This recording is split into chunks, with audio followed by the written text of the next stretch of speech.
Hello, hello mga mi! Kamusta po kayo? Magandang buhay. Tara, luto naman po tayo ng kamuti Q. Eto na nga po, may ilang piraso pala ako ditong kamuti. Binili ko lang din kanina. At balatan na po muna natin.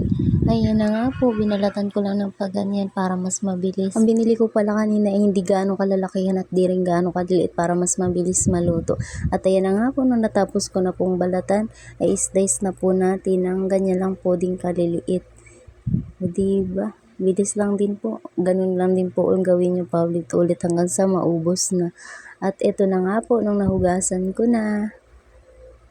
Nagpainit na rin po pala ako ng mantika sa isang kawali. Ayun na nga po, nung mainit na po, inilagay ko na isa-isa ang ating mga kamuti. Di ba, napakabilis lang din po nito maluto. Hanggang kasya po ay nilagyan ko na para hindi masayang space sa kawali. Tsaka oo nga po pala, napalakasan ko masyado yung apoy sa unang salang. Kaya ayan, mas mabilis na luto or nag-brown siya. Itong pakiramdam ko nga po ay medyo luto na. Ayan, binaliktad ko po kaagad. At syempre, para fair po yung pagkaluto sa both side, binaliktad ko rin po para mas maluto na siya. At ayan na nga po, pagkabaliktad ko nga po ay nagantay lang din ako ng konting sandali. At eto na, tiningnan ko po muna or inano ko ng tinidor, tinuso kong luto na talaga. At nung lutong-luto na nga po ay hinaong ko na po isa-isa.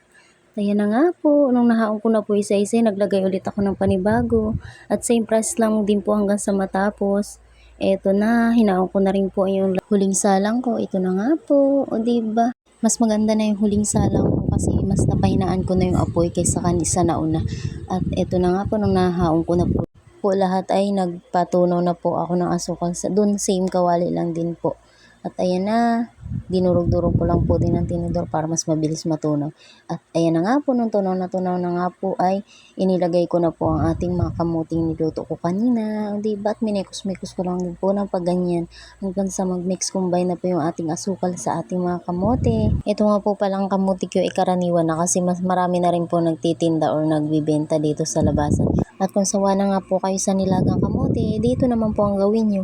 Magkamuti Q naman po kayo. Ito na po is hinaon ko na po pala ang ating mga kamote sa ating kawali at para palamigin na rin po. At syempre, hindi makukumpleto kung hindi natin tutuhugin.